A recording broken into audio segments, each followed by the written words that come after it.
Olá, sejam todos muito bem-vindos a mais um vídeo do canal. Nós vamos falar um pouquinho sobre grandes navegações. Então, como vocês já sabem, meu nome é Érico Oliveira, sou responsável pela criação de conteúdo aqui no canal. A ideia é falar um pouquinho de história. Nós temos algumas coisas de teologia também, mas o foco é história, mas principalmente história para ajudar os adolescentes ou jovens a entender melhor a história, se preparar para uma prova, ou se preparar para um vestibular, provas do Enem, o que for. Nós vamos fazer aqui mais um bate-papo, mais trocar conhecimento mesmo. Eu estudei com a minha filha para essa prova, então achei que era interessante aí compartilhar com vocês um pouquinho de conhecimento.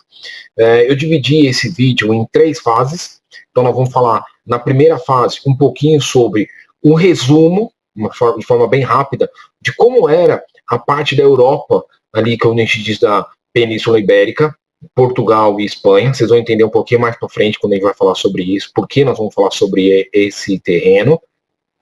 Depois nós vamos falar efetivamente sobre grandes navegações, quais foram os grandes atores nas grandes navegações. Aí nós vamos, sem fazer spoiler, mas nós vamos falar bastante Portugal e Espanha. E nós vamos ver aqui por fora Inglaterra, Holanda, tá? Vamos falar bastante também o que isso mudou, o comércio e as maravilhas que as grandes navegações trouxeram para o mundo de hoje. E no final nós vamos fazer uma conclusão. Essa conclusão, eu vou colocar um pouquinho do meu ponto de vista, a minha opinião. Por quê? Nos outros vídeos eu não costumo fazer isso, mas por que eu vou fazer nesse? Porque esse é um tema muito importante, e eu também ouço muitas pessoas mencionando que os portugueses vieram para cá e trouxeram só bandidos, ladrões, vieram para cá para escravizar os índios, os portugueses traziam negros escravos, entre outras coisas. Então, assim, eu não quero aqui de forma nenhuma diminuir o grande efeito negativo que a escravidão teve na história, e também não quero aqui de forma alguma apoiar ou dizer que isso é correto. Não é isso o meu ponto de vista aqui. Meu ponto de vista aqui esse vídeo nós vamos tratar a história com os olhos da história. Nós vamos discutir, nós vamos mencionar todos os fatos baseado no que aconteceu naquela época. E aí nós vamos entender qual era o grande sentimento do povo português quando chegou no Brasil, ou quando a Espanha vem para Américas, descobre Américas. A gente vai falar um pouquinho de comércio? Nós vamos falar de comércio. Mas será que era somente comércio que importava para eles? Então, para isso, vamos fazer um breve resumo do que a gente tinha ali aquele pedaço de terra que hoje nós conhecemos como Península Ibérica, separada Portugal e Espanha. Então, aí nós tínhamos um comércio que ocorria pelo mar Mediterrâneo. Eu vou colocar as figurinhas aqui para ficar mais fácil para vocês, tá? Então, nós tínhamos um comércio que ocorria pelo mar Mediterrâneo. Esse comércio saía ali da Fenícia. Então, o que eram os fenícios? Eram os povos que habitavam as terras Canaã, ok? Nós já falamos Canaã lá atrás. Lembra dos cananeus? Se a gente fosse fazer um parênteses hoje com o que a gente tem dos povos atuais, nós estamos falando ali da Líbia, Síria, o norte de Israel, tá? Então, esse povo trocava-se as suas mercadorias ali nesse território do mar Mediterrâneo. Vocês vão ver a figura para ficar mais fácil para vocês. Então eles foram até ali, a terra que a gente conhece como Portugal. Então ali eles colocavam como se fossem as rotas comerciais, para que fique mais fácil a interação e o contato com os outros povos, tá? Mais para frente, a gente tem os povos celtas dominando esse território. Avançando um pouquinho, nós temos ali 3 a.C., o Império Romano. Lembra o Império Romano do Ocidente e o Império Romano do Oriente. Então, no Império Romano do Ocidente, nós temos o domínio ali dessa península, que é aí esse pedaço de terra chamado Hispânia, ok? Vou deixar aqui também um mapinha e o nome para ficar mais fácil para vocês. Mais para frente, a gente tem a queda do Império Romano. Lembram disso? Tem o auge com Diocleciano, e depois nós temos a queda, ali na queda de Rômulo Augusto.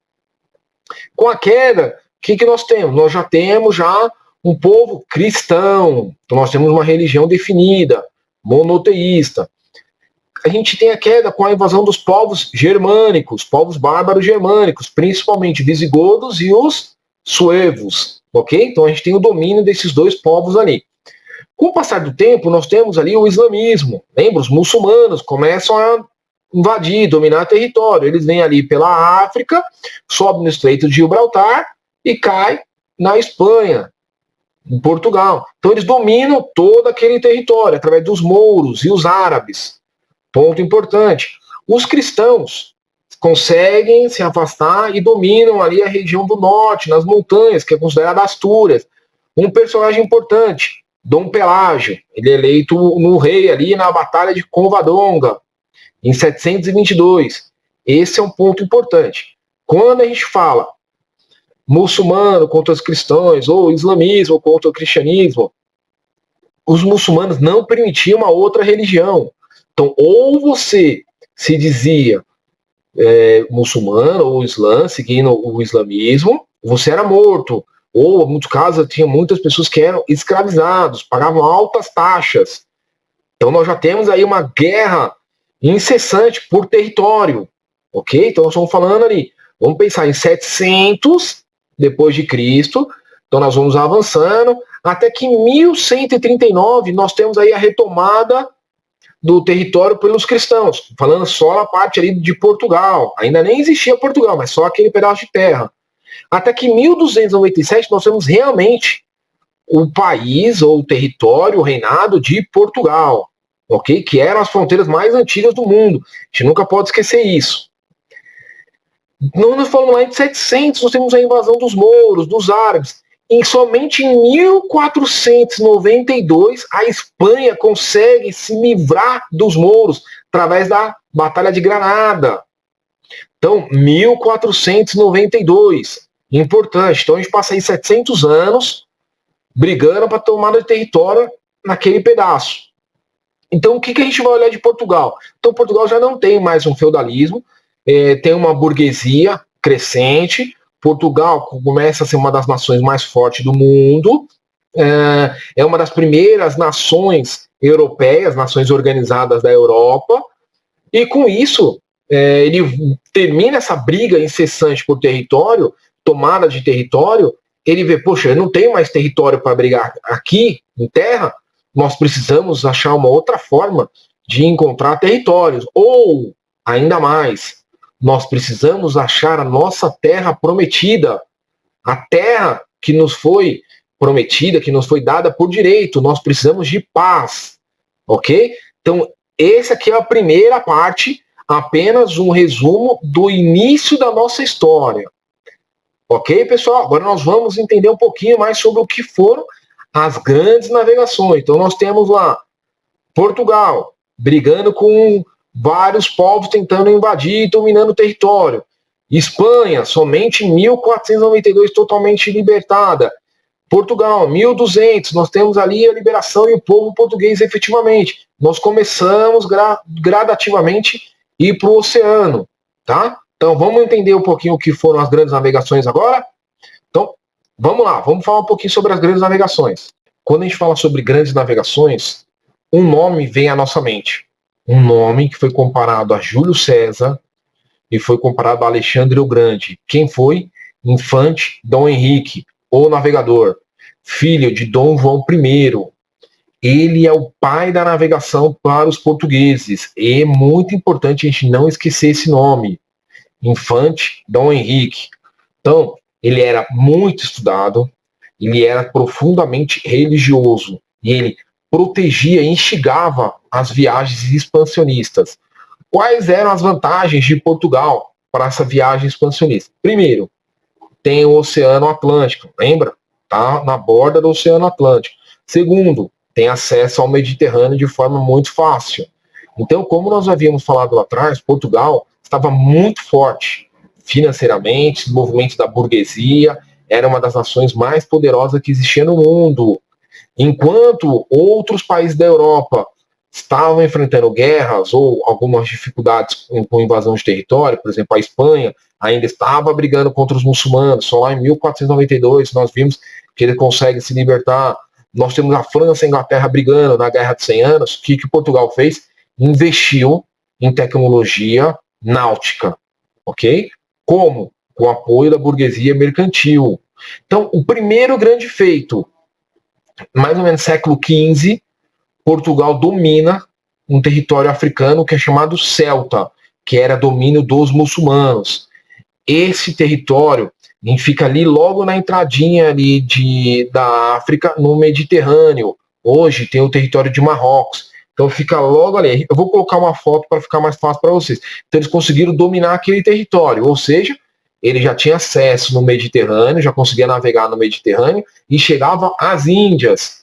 Ponto importante, quando eles falavam as Índias lá atrás, não é a Índia que nós conhecemos hoje, é o Sudeste Asiático. Tá? Sudeste Asiático, os países que a gente conhece, seria Vietnã, Singapura, Malásia, Filipinas, etc. Então as Índias não é a Índia, ok? Então, o que eles tinham lá? Então eles tinham perfume, tecidos, temperos, especiarias. Então isso era muito importante, que era tudo desenvolvido lá na Ásia. Então Portugal aí já consegue chegar ali para poder buscar esses produtos. Depois, o que Portugal faz? Se aventura no Atlântico. Não muito. Um pouco ele entra no Atlântico e domina a Ilha da Madeira e Açores. Esse também é um outro ponto muito importante. Mas Portugal tinha um medo muito grande de navegar pelo Atlântico. Por quê? Porque existiam muitos mitos na época. Então, assim, que o Atlântico era o final do mundo, que existia um grande abismo, existiam monstros que dominavam e comiam os barcos, existiam muitas coisas. Também existiam histórias que no Atlântico existia a Terra Prometida. Então, até hoje a gente ouve falar de Atlântida. Alguns diziam que um monge irlandês chegou numa ilha chamada High Brasil, e por isso os nome do Brasil é Brasil, entre outros mitos. Mas o que aconteceu? Em 1453, nós temos a tomada do Império Bizantino pelos otomanos. Lembra que a gente estudou sobre isso lá atrás? Então, a gente tinha o Império Romano do Oriente, que tinha Constantinopla. Então, por ali passava muita parte do comércio. Então, não era um problema para Portugal, para a Europa, o comércio por ali. Mas, quando ele é dominado pelos turco-otomanos, que hoje aquela região de Constantinopla é Turquia, eles começam a cobrar altas taxas para poder passar o produto por ali. Então, vamos colocar um exemplo. Naturalmente, você tinha um produto que saía valendo 1 ducado da região lá das Índias, chegava na Europa valendo 140 ducados, por exemplo.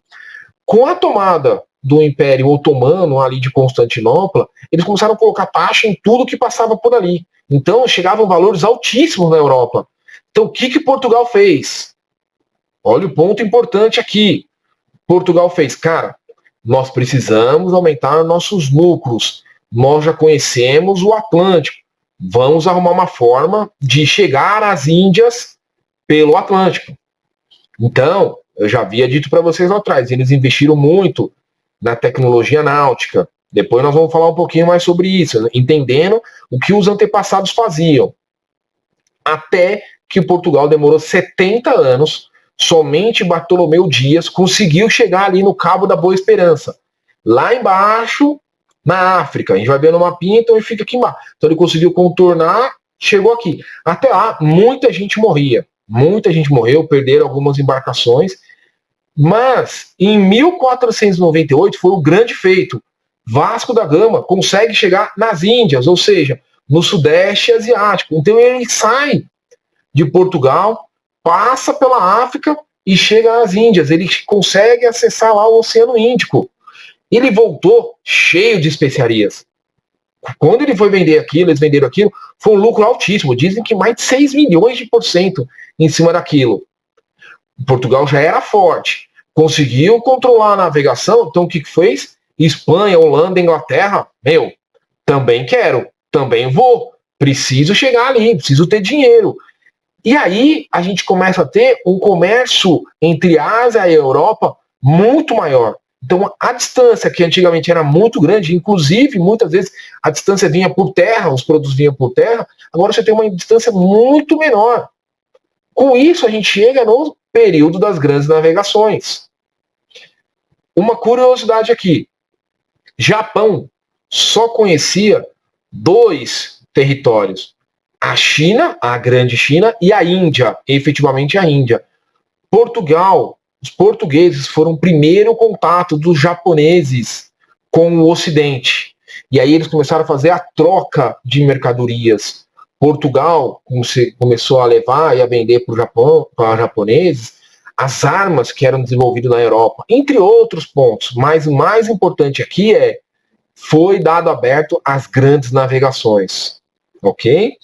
Nesse período, Portugal, tanto a Espanha, conseguiam novas colônias, algumas vezes através da força, exército, algumas outras vezes através da diplomacia. Também nas grandes navegações, nós temos ali a história de que na viagem até a África, Portugal volta com 200 negros ou 200 africanos no navio, na sua caravela, e esses 200 são vendidos como escravos. E aí dizem que começa a escravidão propriamente dita ali dos africanos. Esse é um ponto que tem muita discussão, ainda tem muita análise para ser feito. Eu não concordo propriamente dito com isso. Eu entendo que nós tínhamos ali algumas regiões que desenvolveram de forma diferente, por exemplo, a Ásia desenvolveu de uma forma, a Europa de outra, e a África, infelizmente, não se desenvolveu. Então, na África, nós tínhamos conflitos entre as tribos muito grandes. Então, quem vencia aquele conflito possuía aquele povo como escravo. E aí os africanos, vendo o navio, as caravelas de Portugal passar, no intuito de fazer dinheiro, de fazer comércio, vendia aqueles negros. Não quero dizer aqui se é o certo ou errado, Portugal deveria aceitar ou não. Não é essa a ideia, é apenas trazer o conteúdo para vocês, ok? Então aí nós temos as grandes navegações. Espanha, Holanda, Inglaterra entram na brincadeira. Sempre Portugal como pioneiro. Então nós vamos estudar um pouquinho mais para frente o que acontece entre eles, tá bom? Vamos lá, vamos estudar então como é que os espanhóis entram na brincadeira.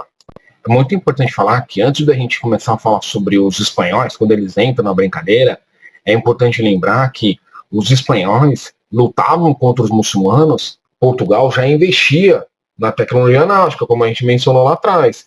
Então eles tinham um grupo já de especialistas em navegação, cartógrafos, astrônomos, navegadores, que se reuniam ali no sul de Portugal, perto da vila de Sagres, depois ficou conhecido como Escola de Sagres, para quê? Para trocar informação, estudar os antepassados, principalmente os árabes, os fenícios, os gregos, os egípcios, de como eles poderiam melhorar ali.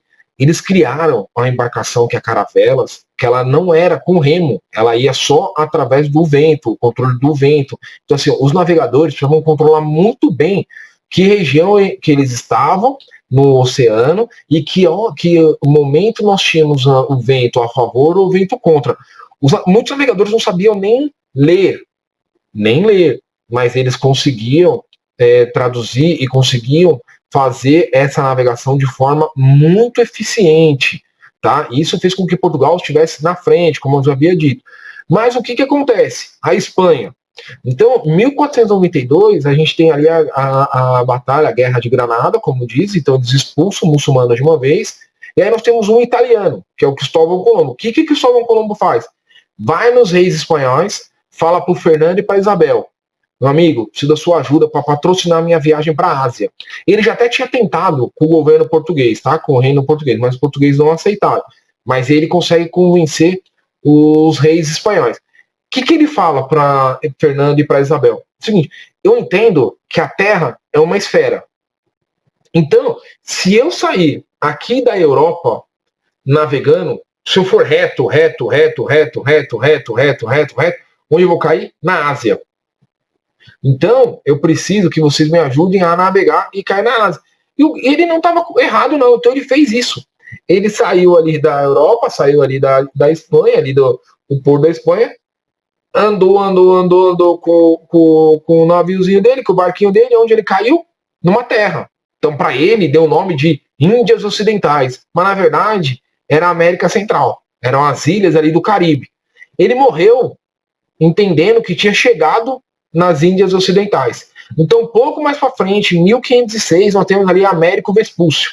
Então, o que Américo Vespúcio fez? O mesmo caminho que Cristóvão Colombo. Aí ele chegou na América. Então ele viu que era um território, não era a Ásia. Então, para dar um nome para aquele território, deram um nome em homenagem a Américo Vespucci. E aí, o nome ficou América, ok? Pela América, ele passa no estreito ali das ilhas da América Central, consegue cruzar o continente americano e cai na Ásia. E aí, então, a Espanha consegue dominar todo o Sudeste Asiático. Esse é um ponto importante. Então, nós tínhamos ali Portugal, que tinha as suas colônias mais ali na África, já tinha Macau ali na Ásia, até chegou no Japão, como havia dito, e agora nós temos a Espanha fazendo um caminho diferente, mas consegue dominar ali todo o Sudeste Asiático. No século XVII, nós vamos ter os holandeses e os ingleses, também explorando o Pacífico. E aí, o que acontece? Eles chegam onde já tinha espanhol e português. E aí começa a ter um conflito entre eles. Então nós vamos ter um conflito entre os nativos daquela região, mais os espanhóis ou mais portugueses que já dominaram ali, contra os holandeses e os ingleses. Tá? Então, como o negócio ficou muito grande, a Espanha e Portugal conseguiu avançar bastante, o que eles fizeram? Cara, para não dar briga, vamos dividir o mundo em dois. Tudo que estava no mundo, eles fizeram um risco no meridiano, definido como meridiano, então, a 2.000 quilômetros do Cabo Verde, na África. Tudo que está a leste é Portugal, pertence a Portugal. Tudo que está a oeste pertence à Espanha. Então, isso foi abençoado pela Igreja Católica em 1494. Foi conhecido como Tratado de Tordesilhas. Então, o que era o Tratado de Tordesilhas? A divisão do mundo em dois. Então, uma metade pertencia a Portugal, outra metade pertencia à Espanha, ok? Como nós vimos lá na frente, Holanda, Inglaterra, estava satisfeito com isso? Não. Eles não reconheceram isso. Não reconheceram esse tratado. Então, eles foram para dominar alguns territórios, ok? Nós temos depois alguma guerra entre Portugal e Holanda, não vamos falar mais para frente, mas vamos resumir aqui. Então, praticamente, o que a Inglaterra dominou? América do Norte. Então, boa parte da América do Norte. A França pegou ali o que a gente conhece como o Canadá. Então, eles dominaram o Canadá. Mais um pedaço ali na América do Sul, que hoje a gente conhece como Guiana Francesa. A Espanha, então a gente conhece aqui o nosso continente da América do Sul. Praticamente a Espanha dominou o continente da América do Sul e um pedaço da América Central. Portugal pegou o Brasil. Então, olhando lá o risco que eles fizeram, Brasil ficou com Portugal. Mais para frente, a Holanda tentou dominar, chegou ali em Pernambuco, tentou dominar um pedaço da terra de Pernambuco, tirando de Portugal. Mas durou mais ou menos 20 anos, 24 anos, e aí eles foram expulsos. Tá? Isso aí a gente conhece como a insurreição pernambucana. Depois a gente vê aí uma guerra entre Portugal e Holanda. Então, esse é o ponto importante das grandes navegações. Um resuminho bem rápido. Portugal começa, depois a Espanha entra, a Espanha termina a Guerra da Granada, começa a investir nas navegações, faz o caminho, chega nas Índias Ocidentais, Portugal, atravessa a África, chega na Ásia, passa por Japão, Espanha, passa pela América Central, chega lá na Ásia, domina uma boa parte do Sudeste Asiático. Holanda, Inglaterra, vai atrás deles. O que tem ali que eles já dominaram, tentam dominar também. Tem conflito com os nativos, mais espanhol e português. Depois, para evitar briga, Portugal e Espanha estão muito avançados, cria o Tratado de Tordesilhas, 1494. A Igreja Católica tem uma bênção. Por quê? Porque a Igreja Católica, naquela época, era muito alinhada com o Estado. Então, para que a coisa realmente fizesse sentido, tinha a Igreja Católica, a bênção da Igreja Católica. Inglaterra, Holanda, França, não aceitaram. Mesmo assim, tentaram dominar a terra, conseguiram algumas terras. E aí está instaurada as grandes navegações. Nós temos aí o início da globalização. Então nós temos aí todo o planeta naquele momento falando entre eles. Então nós temos aí uma troca de economia, troca de cultura, geologia, geografia. Então um mundo novo se abre. Vamos estudar então quais foram as consequências disso tudo para o mundo atual, ok? É muito importante a gente entender as consequências das grandes navegações, porque essas consequências podem ser consideradas até hoje como assim, um dos fatos mais brilhantes da atualidade ou da história da humanidade. Por quê? Porque é o prenúncio aí da globalização, né? Nós temos o comércio acelerado, a troca de cultura, tecnologia entre os diferentes povos, como eu já havia dito. Então, a Europa tinha ali o armamento de fogo, podia ser trocado com artigos de luxo da Ásia, o que nós tínhamos ali no Japão. Nós tínhamos animais de várias espécies que não tinha na América, por exemplo, cavalo, e que chegou na América através dos europeus. Muitas formas a gente pode tratar. Outro ponto muito importante é a experiência das frutas, dos alimentos. Então, o café, por exemplo, que vem para a América, que era da África, batata, tomate. Mas o que a gente vê aqui nas grandes navegações? A gente começa a ter um embrião do capitalismo, ok? Por quê? Porque nós deixamos de ter o escambo, ou seja, a troca de mercadoria. Por que a gente começa a deixar de ter a troca da mercadoria? Porque nós começamos a ter reinos, impérios ricos. E aí nós entramos no crescimento, na expansão comercial da burguesia e as monarquias fortes. Então, nós temos ali uma palavrinha que até hoje nós conhecemos, que é o mercantilismo. Então, o que era o mercantilismo? Então, a gente tinha ali entre o século XVI e XVIII, nós tínhamos algumas práticas, algumas doutrinas que vigoravam na Europa, que era o princípio de fortalecer a burguesia e o Estado. Então você tinha impérios, você tinha o capitalismo formando o Estado economicamente forte e poderoso. Então a gente sai do que a gente chama atrás de um feudalismo, nós temos aí uma burguesia, agora nós temos um capitalismo muito forte. Então nós não temos mais escambo, nós temos dinheiro, moeda. Baseado nisso, desenvolvemos ali alguns dos pontos mais importantes dessas doutrinas para garantir que um Estado ou um império era rico. Então, primeiro, nós tínhamos o metalismo. Então, quanto mais ouro, mais prata aquele Estado tinha, mais rico ele era. Hoje não é muito diferente, né? A gente consegue fazer um comparativo com os países atuais. Protecionismo. Então, também é um ponto que a gente sabe. A maioria dos países que estão quebrados aí, ou países que não conseguem prover nada de bom para a sua nação, tem isso. Então, é o que valoriza o que é nacional. E tem alta taxa aos impostos do que vem de fora. Nós temos aqui uma outra palavrinha, que é a balança comercial favorável. O que é a balança comercial favorável? Nada mais é do que o seguinte: eu sempre vou gastar menos do que aquilo que eu arrecado. Então, isso deve ser usado para a nossa vida como um todo. Não vou gastar mais do que eu arrecado. Então, isso aí nós temos um mercantilismo. Então, só um resuminho bem rápido para a gente terminar o vídeo. Então, nós vimos como era Portugal e Espanha lá atrás, as brigas por território, a invasão dos povos bárbaros germânicos, depois nós temos os muçulmanos, depois disso nós temos ali a retomada pelo povo cristão, nós temos a expansão marítima, onde nós chegamos nas grandes navegações. Portugal, vai ali de Portugal, passa um grande feito, que é atravessar a África, lá embaixo, como nós estudamos. Depois o próximo passo é chegar nas Índias. A Espanha chega na América Central, da América Central ela passa e vai até as Índias também.